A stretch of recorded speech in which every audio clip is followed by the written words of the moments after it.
La résolution visant à suspendre la Russie du Conseil des droits de l'homme a été adoptée par l'Assemblée générale à New York avec plus des 2/3 du soutien dont elle avait besoin. Il y a eu 93 votes pour et 24 votes contre. Avant le vote, l'ambassadeur de l'Ukraine à l'ONU a déclaré que le retrait d'un pays du Conseil des droits de l'homme n'était pas un événement exceptionnel. La crédibilité même de l'ONU était en jeu.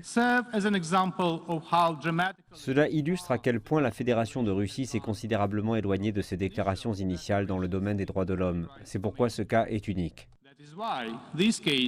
La Russie a réagi en disant que les allégations selon lesquelles elle avait violé les droits de l'homme en Ukraine étaient fondées sur de fausses allégations et de fausses images, déclarant que le vote était politiquement motivé. Ce à quoi nous assistons aujourd'hui est une tentative des États-Unis de maintenir leur position dominante et leur contrôle total pour poursuivre leur tentative de colonialisme des droits de l'homme dans les relations internationales. Une partie des États membres est déjà subordonnée. Ceux qui souhaitent mener une politique étrangère indépendante se font en quelque sorte mener en périphérie des relations internationales. La Chine est l'un des pays qui a voté contre la suspension. Son ambassadeur à l'ONU, Zhang Jun, a déclaré que les informations provenant de villes comme Boutcha étaient inquiétantes, mais que les faits devaient être vérifiés de manière indépendante avant que toute action ne soit entreprise.